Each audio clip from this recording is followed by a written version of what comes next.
guys, it's Mia here and welcome back once again to another bookish video. Now, I finally got done with Kingdom Come by Jane Jensen. Now, I decided to read this book during the Christmas month of December, and I did not get it finished because I kept getting busy with other things. The holidays came around, and when I finally was able to read, I didn't feel like reading. So, because I decided to read this in December is the reason that it looks like it'd be a Christmas book. I mean, I sent this to a friend of mine, and they were like, "Oh, what's it about? Is it a Christmas story?" And I was like, "No, it's actually a book about a detective finding a body." So it's kind of a deceiving book because not only does it look like it'd be a Christmas book, but the back is described as this. After her husband is murdered, Detective Elizabeth Harris turns in her NYPD badge and moves back home, hoping that a quiet life in a remote Pennsylvania Dutch country will help her to overcome the dark memory of her 10 years in New York. But when a beautiful, scantily clad English girl is found dead in the barn of a prominent Amish family, Elizabeth knows that she's uncovered an evil that could shake the community to its core. That's what it says on the back of the book. So it looks like a Christmas book, but sounds like a detective story. And then, during the story, they throw in this kind of love story. So what happens is, like the back of the book says, Detective Harris is minding her own business, and she's still sort of a cop. She's got that cop energy in her blood. I mean, once a cop, always a cop. You can't really take away the instinct to protect people and to do good, unless you're a crooked cop, which we're not going to get into that. But after the body of this young Amish girl was found in this prominent Amish's barn, they were like, well, they got involved because it looked like it could have been an English murder, which is what they call us normal people. They call us the English. So that's why the police get involved, because one of the Amish families that wasn't so much into the church decided we need to call the cops on this, and we need to get to the bottom of this, because there's a body strewn naked in our barns. So that's how Detective Harris gets on the case, through the Amish calling the police because it seemed like an English murder. So I made a prediction about this book because I was thinking that this was going to be the twist, and my prediction was as follows. Urza, the love interest of this story, is the one that killed the girl. I can't not tell you that I was so far off base. I was kind of hoping it wouldn't be such a love-filled story, because I thought that would have been a much better twist, but we still got a really good twist out of this story. And we start to uncover that things might not be as godly in the Amish community as everyone thinks that it is. This story is many stories in one. Not only is it not a Christmas story, but it takes place during the cold months and during the spring, but it's sort of a love story, a murder mystery, and an Amish story all rolled into one. So this story gives you a lot for your time. And Detective Harris is determined to find out what happened to this young girl. She's around 15, 16. She's a young girl. And it starts to come out that the Amish were, trigger warning here, if you are easily upset by assault and all of that stuff, then click off the video now, because this book does feature these topics, and quite heavily. So if you are easily triggered by these kinds of topics, do not read this book. I will not be mad at you if you decide not to. That is totally up to you. That is your decision. I'm not going to be mad. I just talk about these books because I like to talk about books and because it's what I read. So, with those people gone that these topics trigger, let's continue. So it comes out that the girl found murdered in the barn was involved in selling themselves for sex. And ultimately, that is what led to their death. It is not until we find out that another body was found farther down in a lake, having traveled down the river. And they're like, well, this is an Amish girl this time, not an English girl found. What is going on here? And this is slowly when the story of assault, abuse start to come out. And the reason these girls were selling themselves was because they desperately needed money to leave their situation. Katie did not want to be Amish. Jessica was trying to help with that and trying to get away from her life as well. She was down on her luck and they didn't know where else to turn, so they turned to selling themselves for money, which not okay. There are much better ways to do than selling yourselves to creeps. So it starts to come out that Katie, the Amish girl, was a harlot, a whore. She was always like curious about men and always like making comments and making moves on them. And they just saw it as she had the devil on her shoulder because, you know, it's against the Amish beliefs and all of that. I don't know nothing about that, so I'm not going to pretend to. So I'm not going to talk on those side of things because I don't want to offend any of the Amish people. I'm not here to do that. I'm just here to give my opinions on this book. So don't quote me on any of the Amish beliefs. I'm just going from what I know in the book. Now,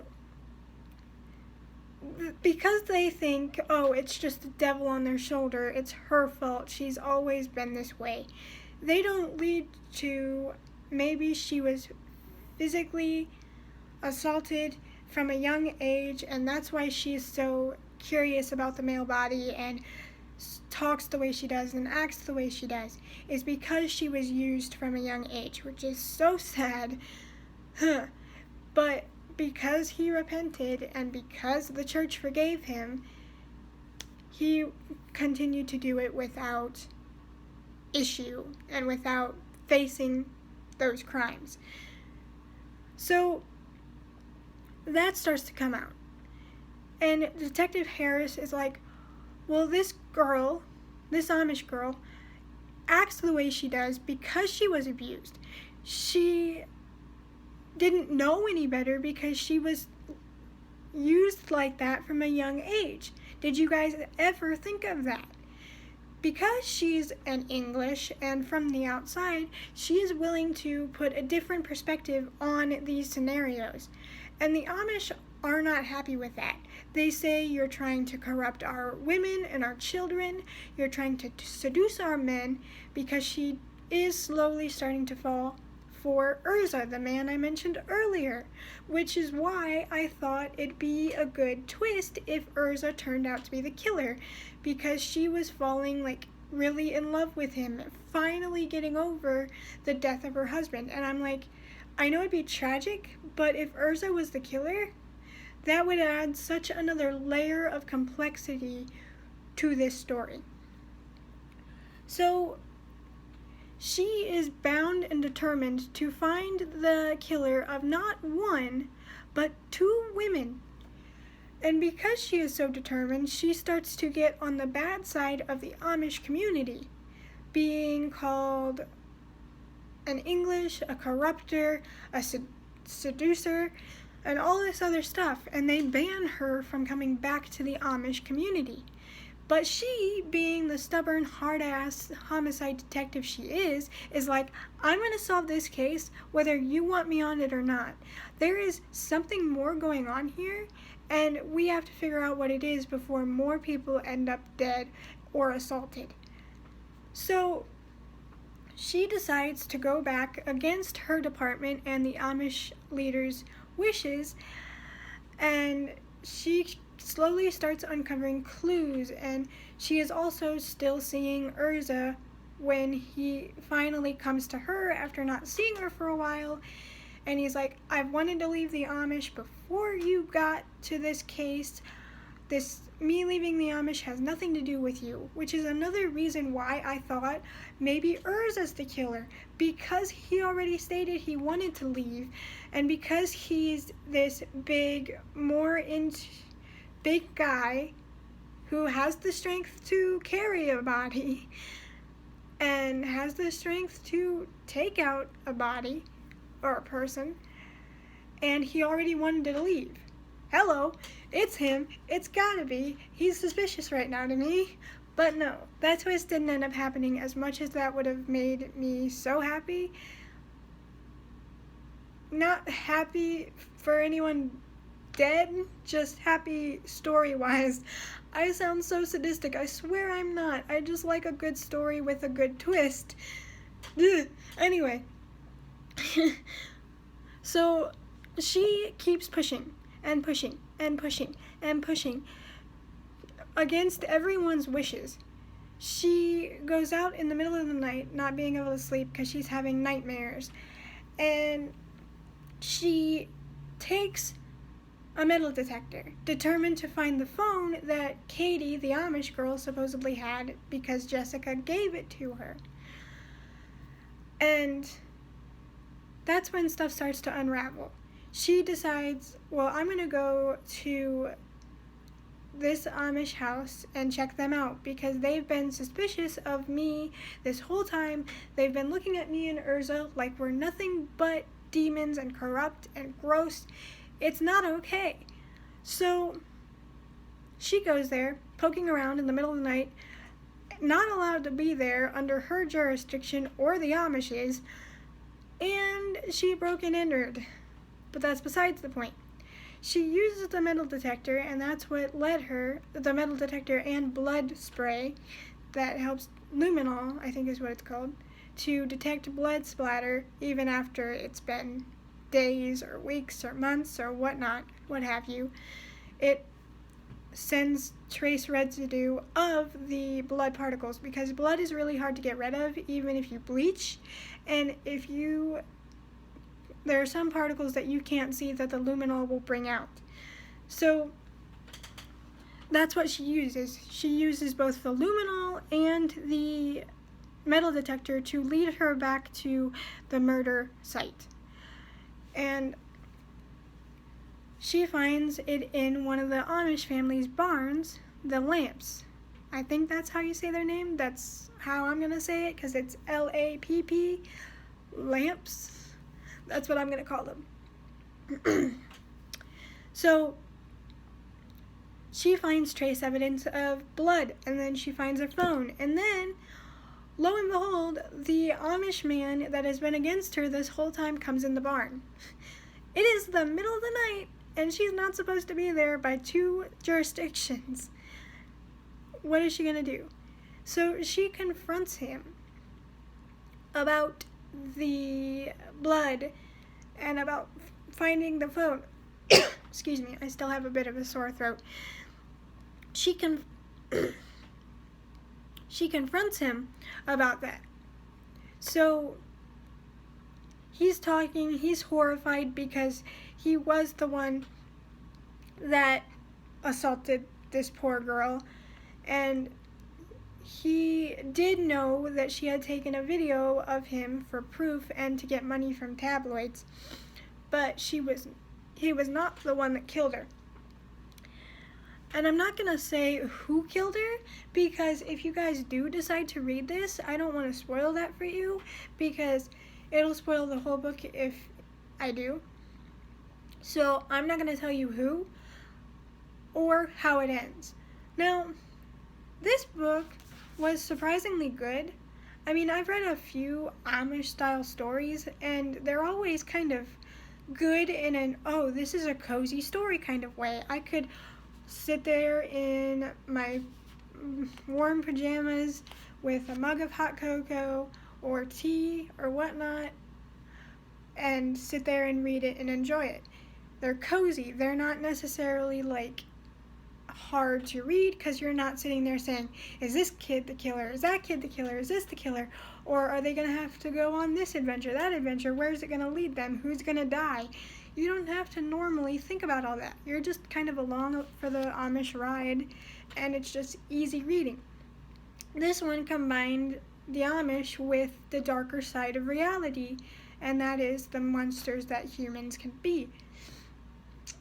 And I like it. And although the twist that I predicted was not what happened, I am still pleasantly surprised and was pleasantly thrown off guard by who her killer was. It shocked me, and that was a good thing. This story isn't one of the best detective stories I've read, and I felt like the love story was kind of only added for a better potential for a happy ending, but I really like that dynamic, and it kind of pushed me toward the conclusion of, you're too good to be true, and you already wanted to leave, you're the killer. He was kind of a red herring, at least to me, because I tend to overthink things when I read, but I really enjoyed this story. It's an easy read and a good one. It's not so bloody or vicious if you like detective stories but need a break from the bloody viciousness. Just scratching. So, yeah, that is Kingdom Come. It looks like a Christmas book, sounds like a detective story, and is a bit of an Amish flair to it. There's a lot to this book, and it's only 172 pages? No, I'm stupid. 273 pages, my bad. I can't read, apparently. Or I can't count. But, yes, this is a nice story. Sad of what happened, but the twist was good. I liked it. It worked together really well, and I liked how determined she was as a detective not to give up even when everyone seemed to be against her. She kept pushing, and that was cool. So this is a good story, and it says that it's part of a series, the first in a series, but you honestly could read this as a standalone because it wraps up perfectly fine.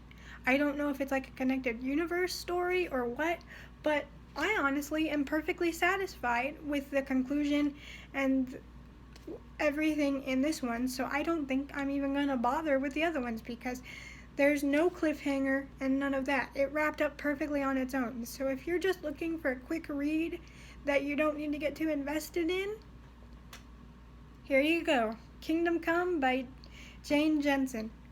It's a good one. Grab you a mug of hot cocoa, get ready for a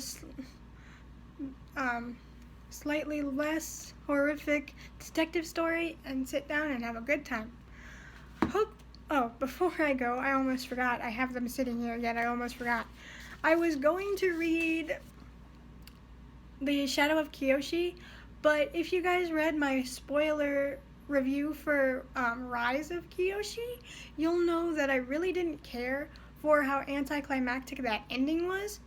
I thought that Kyoshi did not use any of the talents she was taught, and she was not the one to kill the villain. So she kind of felt pointless in her own story. And then,